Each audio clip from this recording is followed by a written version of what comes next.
अस्सलाम वालेकुम, मैं हूँ आपकी मेज़बान तलवशा सईद। आज हम मौजूद हैं मंडी बहाउद्दीन की तहसील फालिया शहर में मोहतरम ज़ैगम मुग़ीरा साहब के घर, जिन्होंने 1996 में फालिया शहर में हज़ाली स्कूल सिस्टम्स की बुनियाद रखी। आइए उनसे इस शहर की तारीख़ और उनके इस स्कूल सिस्टम के हवाले से कुछ जानते हैं। अस्सलाम वालेकुम। वालेकुम अस्सलाम। सबसे पहले तो मोहम्मद ज़ैगम मुग़ीरा साहब, मैं आपसे आपके नाम के हवाले से पूछूँगी। एक बड़ा मुख्तलिफ़ सा नाम है आपका। तो इससे पहले कि हम फालिया शहर की तारीख़ की तरफ जाएँ, आप अपने नाम के बारे में थोड़ा बताइए कि इसका क्या बैकग्राउंड है और ये नाम आपका किसने रखा? बहुत शुक्रिया। नाम तो मेरा वालिदैन ने ही रखा था, लेकिन नाम मेरा मोहम्मद ज़ैगम तक था। ठीक है। वालिद साहब और वालिदा, इन दोनों हस्तियों का हमारी तरबियत पर एक ख़ास असर भी था और अंदाज़ भी था। वालिद साहब और वालिदा रात को सोने से पहले इकट्ठे होते और हम बच्चों को कोई कहानी सुनाते थे। कहानी सुनाने का जो तरीक़ा था वो उस वक़्त नसीम हिजाज़ी के जो नावल थे, एक नावल शुरू किया जाता और वो 6 महीने तक चलता रहता। इस तरह हमने अंधेरी रात के मुसाफिर, आखिरी चट्टान, आखिरी मार्का, शाहीन, इस तरह के नावल सुने। तो जब हम शाहीन सुन रहे थे तो उसका जो हीरो था, उसका नाम था बदर बिन मुग़ीरा। तो मैंने अब्बा जी से कहा कि अब्बा जी, ये नाम मुग़ीरा जो है, मैं अपने नाम के साथ रख सकता हूँ? तो उन्होंने कहा कि ठीक है, आप खुशी से रख लें। तो ये मेरा ख़्याल है 5th क्लास थी मेरी, जब मैं मोहम्मद ज़ैगम से मोहम्मद ज़ैगम मुग़ीरा हो गया। और बड़े भाई, उनका नाम मोहम्मद ज़ुबैर था, वो मुझसे 1 क्लास आगे थे, उन्होंने अपने नाम के साथ बदर रख लिया। तो वो मोहम्मद ज़ुबैर बदर हो गए और मैं मोहम्मद ज़ैगम मुग़ीरा हो गया। तो ये मेरे नाम का पस मंज़र है जो मैंने आपको अर्ज़ कर दिया।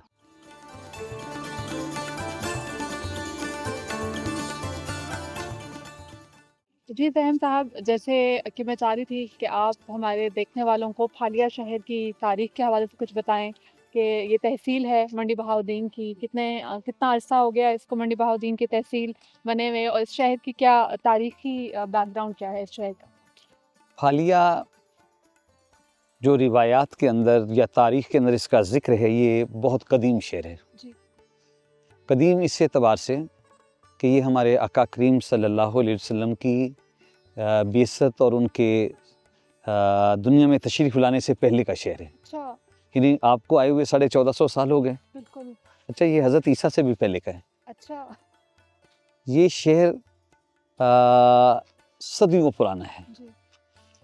इसकी हिस्ट्री में ये है कि सिकंदर आज़म, जी। वो हज़रत ईसा से पहले की बात है। जी। वो यूनान से निकला बिल्कुल। और पूरी दुनिया को फ़तह करने के लिए निकला। तो उसका एक बड़ा वफ़ादार घोड़ा था, अच्छा। जिसने हर जंग के अंदर उसने उसी के ऊपर सवारी की। तो जब वो ये मौजूदा पाकिस्तान में झेलम के किनारे पर पहुंचा तो राजा पोरस के साथ उसकी बड़ी शदीद लड़ाई हुई। अच्छा। उस लड़ाई के अंदर सिकंदर को बहुत सारा नुकसान हुआ, वो खुद ज़ख्मी हुआ। तो उस ज़ख्मी होने के बाद उसका वो बहुत वफ़ादार घोड़ा जो था, जी। उसने उसे गिरने नहीं दिया और उसे लेकर भाग गया। अच्छा। वो और घोड़ा भागता हुआ इस जगह पर आ गया। क्या? चूँकि ज़ख्म उसको भी आए थे, घोड़े को भी, जी। तो वो घोड़ा यहाँ पर मर गया। उस घोड़े के 2-3 नाम लिए जाते हैं। बीके फेलिस भी लिया जाता है, उसका नाम फेलसिया भी लिया जाता है, अस्पालिया भी लिया जाता है। तो इनमें से जो नाम भी था, वो नाम बिगड़ गया। सिकंदर ने उसका बड़ा शोक किया उस घोड़े का, उस घोड़े को यहाँ पर दफन किया। जी। अभी भी वो जगह यहाँ पर मौजूद है, बल्कि मेरा जो पुराना घर है, जी। उसके सामने वो जगह है, अच्छा। जहाँ उसका घोड़ा दफन हुआ। तो उसके बाद वो यहीं से ही फालिया से वापस यूनान चला गया। अच्छा। तो ये इस फालिया की हिस्ट्री है। अच्छा। हालिया शहर को जैसे आपने एक्सप्लेन किया कि इतनी कदीम इसकी तारीख़ है, तो तारीख़ी हवाले से ये कितना अहम शहर है। तो हुकूमती सतह पर मतलब इस शहर, क्योंकि जैसे आपने इंटरव्यू के दौरान बताया कि तालीमी हवाले से पसमानदगी है थोड़ी, तो क्या कोई गवर्नमेंट की तरफ से तालीम के हवाले से भी और बाकी इंफ्रास्ट्रक्चर और डेवलपमेंट के हवाले से शहर में कोई काम नहीं हुआ? देखिए, एक सादा सी बात है, किसी प्राइवेट क्लिनिक होने का मतलब गवर्नमेंट हॉस्पिटल की नाकामी है। जी। अगर गवर्नमेंट हॉस्पिटल सेहत के लिए जी। कुछ करते होते, बिल्कुल। तो क्यों कोई किसी प्राइवेट क्लिनिक में जाता? सही है। मेरे स्कूल्स हैं, लेकिन किसी प्राइवेट स्कूल होने का मकसद गवर्नमेंट के तालीमी इदारों पर इत्तफाक और एतमाद ना होना है, जी। तो कैसे हम ये कह सकते हैं कि गवर्नमेंट कुछ कर रही है? यहाँ पर सैकड़ों नहीं हज़ारों गवर्नमेंट के इस नाकामी को, सेहत हो या तालीम हो, लोगों ने इसको शेयर किया है। जी। फ़र्ज़ गवर्नमेंट का था, किया प्राइवेट सेक्टर ने है, नहीं करना चाहिए था। जो गवर्नमेंट तालीम नहीं दे सकती, सेहत के लिए कुछ मामला, हाँ उससे क्या गवर्नमेंट के, वो कैसी माँ है? जी। आप बाकी सारी बातें छोड़ दें, बिल्कुल। कंप्रोमाइज़ कर लेंगे रोड्स के ऊपर, कंप्रोमाइज़ कर लेंगे बाकी इदारों पर, जी। और मैं समझता हूँ अमन भी तो नहीं है ना, बिल्कुल। खौफ है।